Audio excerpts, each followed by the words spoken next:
अस्सलामुअलैकुम दोस्तों, मैं हूं राव कमर रिजवान और आप देख रहे हैं मेरा यूट्यूब चैनल। 16 बरस की थी, जी चाहता हर वक्त आईने के सामने खड़ी रहूं, खुद को देखूं और शर्माऊं, अपने ही अक्स में खो जाऊं, या फिर तसव्वुर के चमनजार में उड़ती उड़ती कायनात के हुस्न में कहीं दूर निकल जाऊं। लेकिन उसके प्यार ने मेरे पर बांध रखे थे, मैं उसके सिवा किसी और का सोच भी नहीं सकती थी। लेकिन उन दिनों मेरी जान मुसीबत में थी। रेहान मेरे मामू का बेटा, जो मुझसे भी ज्यादा खूबसूरत था, अम्मी से मिलने रोज आता, लेकिन किन अखियों से मेरी तरफ देखता रहता। सच कहूं तो मुझे उसका यूं देखना अच्छा नहीं लगता था।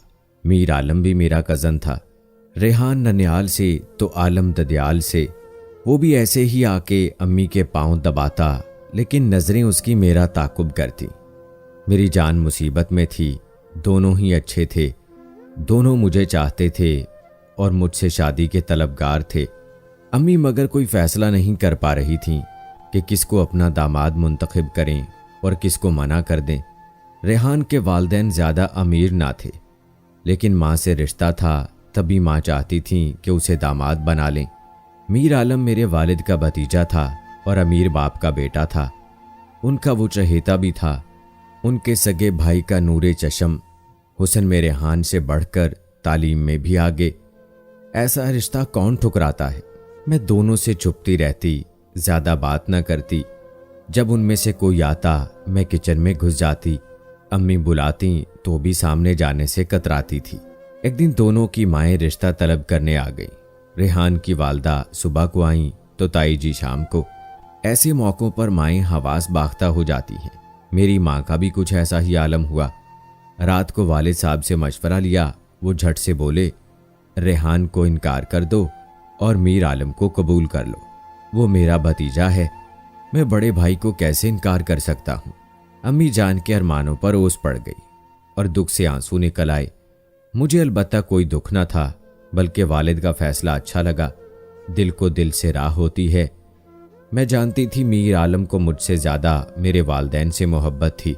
वो उनको ऐसे ही चाहता था जैसे अपने वालिदैन को चाहता था। हमारे मामू, ताया, चाचा सब इसी शहर में रहते थे। मामू वाले कम आते, लेकिन ताया चाचू रोज आते। अगर ना आते तो हम चले जाते थे। जिस दिन मेरी मीर आलम से मुलाकात ना होती, लगता सूरज निकला ही नहीं। मेरी दोस्ती आलम की बहन न्याज बीबी से थी।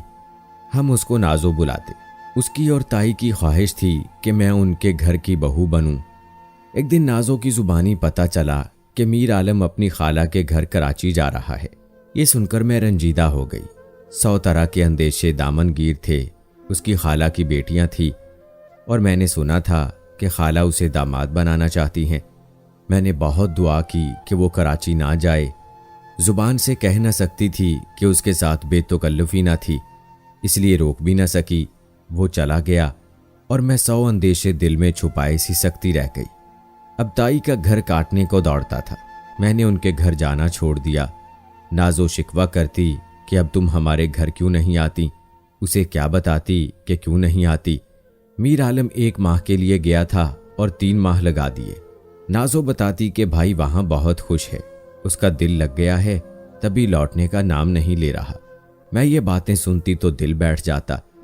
अब ममानी और रेहान का अफसुर्दा चेहरा याद आता, जिनको हमने मीर आलम की खातिर ठुकरा दिया था। शायद हमें उनके खलूस को ठुकराने की सजा मिली थी। उधर आलम और उसकी खालाजाद नीलम के बारे एक हो जाने की चहमगोइयां ताए के घर में शुरू हो गई थी। उधर ममानी जान आखिरी बार रेहान के लिए हमारे घर मिन्नत समाजत करने आ गईं, लेकिन मेरा दिल नहीं माना। मैं समझ रही थी कि मीर आलम जरूर आएगा, वो नीलम से शादी नहीं करेगा। अम्मी जान ने आखिरी बार मुझसे पूछा, बेटी क्या ख्याल है, तुम्हारी ममानी को हाँ कर दूं? तो मैंने नफ़ी में सर हिला दिया, क्योंकि मेरे दिल को यकीन था आलम ज़रूर आएगा और मुझको उसका इंतज़ार करना चाहिए। आखिरी बार इनकार सुनकर ममानी फिर नहीं आई, बल्कि खफा होकर चली गईं और अपनी भांजी से बेटे का रिश्ता पक्का कर दिया। यूं रेहान और माहम एक हो गए। अब मामू हमारी तरफ नहीं आते थे, लिहाजा हमें इल्म न था कि वो कैसी जिंदगी गुजार रहे हैं। उन दिनों मुझे उन लोगों की परवाह भी नहीं थी। मेरे दिल के धागे तो ताया के घर से बंधे हुए थे। मुझको इंतज़ार था तो उसका जो कराची जाकर वहाँ का हो रहा था। उसे तो किसी की याद भी नहीं आती थी। कराची शहर ने उसके पैर जकड़ लिए थे। मेरे अरमान मेरी सोचों के जाल में कैद थे। आलम के सिवा किसी और बारे सोच भी न सकती थी। उसे गए कुछ माह हो चुके थे। एक दिन कराची से हमारी एक रिश्तेदार यास्मीन आई। उसने बताया कि आलम ने कंप्यूटर कोर्स में दाखिला लिया हुआ है और वहाँ बहुत खुश है। उसकी खाला हर सूरत उसको अपना दामाद देखना चाह रही हैं, तभी वो उसको पढ़ा रहे हैं ताकि बैरून मुल्क भिजवा सकें। ये सुनकर मेरी उम्मीदों के सारे चिराग बुझ गए। हर आस दम तोड़ गई। बहुत रोई। इस कदर दुखी हो गई कि मर जाने के सिवा कोई और बात न सोचती थी।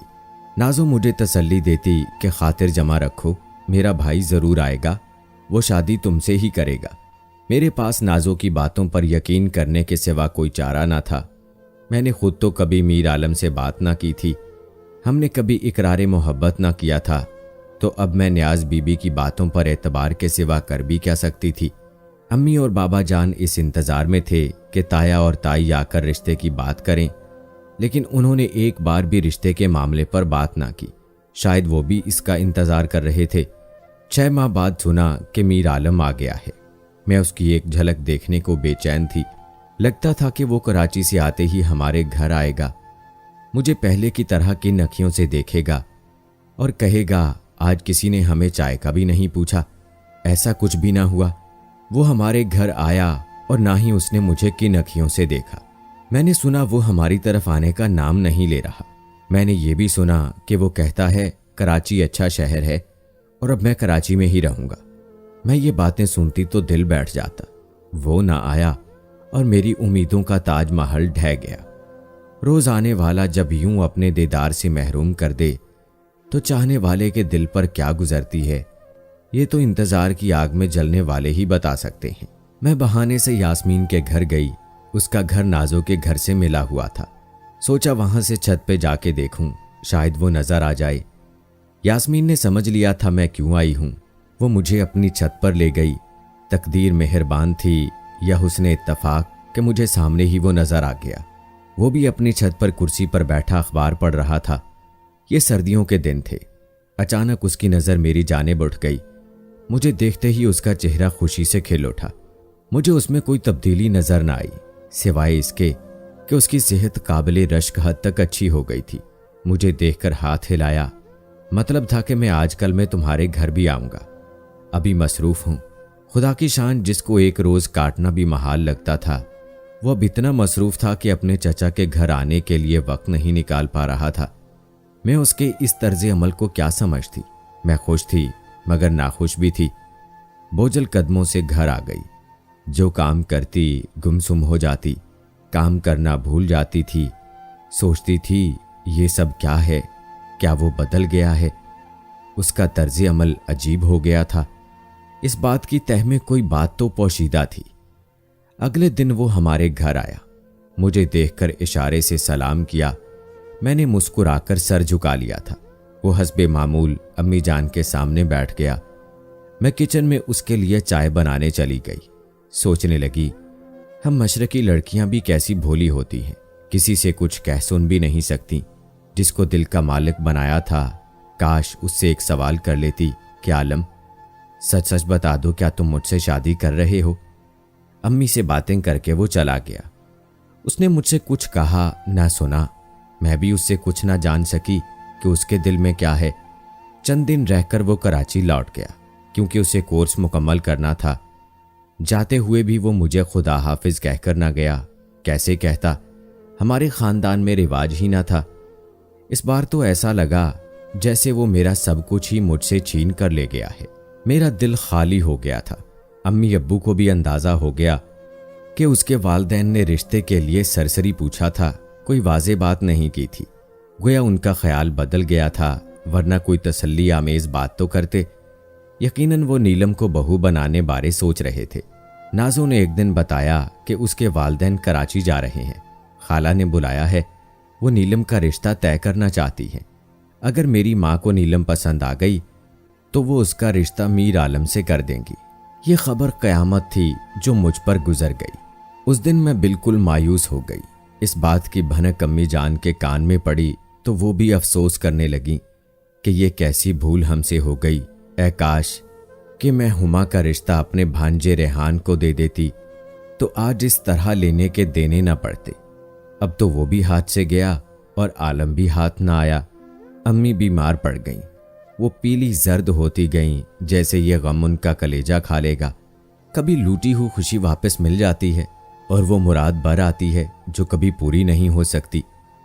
उन्हीं दिनों जब मीर आलम कराची चला गया और अम्मी मायूसी के घटाटूप अंधेरे में डूबी हुई थीं, अचानक उम्मीद की किरण जागी। किसी ने इत्तला दी कि रिहान का बीवी से झगड़ा हो गया है और वो रूठकर मैके चली गई है। सास ससुर मनाने गए लेकिन उन लोगों ने तलाक का मुतालबा कर दिया। उन दिनों रेहान की बीवी एक बेटे की मां बन चुकी थी। उसने मजबूर होकर बीवी को तलाक दे दी। बीवी ने बेटा भी रेहान को दे दिया और उनका घर छोड़कर चली गई। अब रेहान को अपने बच्चे की परवरिश के लिए एक ऐसी औरत की जरूरत थी जो बच्चे को मां का प्यार दे सके। रेहान को मुझ पर एतमाद था कि मैं ही वो हस्ती हो सकती थी जो उसके बच्चे को मां का प्यार दे सकती थी। मामू और ममानी की भी देरीना ख्वाहिश थी मुझे बहू बनाने की। वो एक बार फिर हमारे दरवाजे पर सवाली बनकर आ गए। इस बार अम्मी जान ने अपने भाई को लौटाना मुनासिब ख्याल न किया और मेरी मंगनी रेहान से कर दी गई। मैंने कोई एहतजाज ना किया। उन दिनों मेरी हालत मुर्दों से बदतर थी। जिसके लिए जी रही थी उसने मेरी खबर तक ना ली। इस बार अम्मी की बात को ना ठुकरा सकी। अम्मी ने रिश्ते के मामले को बहुत राज में रखा। किसी रिश्तेदार को कानों कान खबर ना होने दी। उन दिनों नाजो मेरी वाहिद गमगुसार थी। उससे गम बांटती, वो मुझे गले लगाती, मेरे आंसू पोंछती, मगर वो बेचारी क्या कर सकती थी। यास्मीन भी मेरी हमराज थी और मेरा दुख सुनकर रो देती थी। सहेलियां बड़ी दौलत होती हैं, खास तौर पर जब इंसान का दिल दुखा हुआ हो तो दोस्तों का सहारा नेमत होता है। वालदैन के सामने जुबान खोलना मेरे बस में नहीं था। सिर्फ अम्मी जान से कहती थी आपने मेरा रिश्ता इतनी जल्द क्यों तय कर दिया, कुछ तो और सब्र कर लिया होता, हम तेरे भले की सोचते हैं।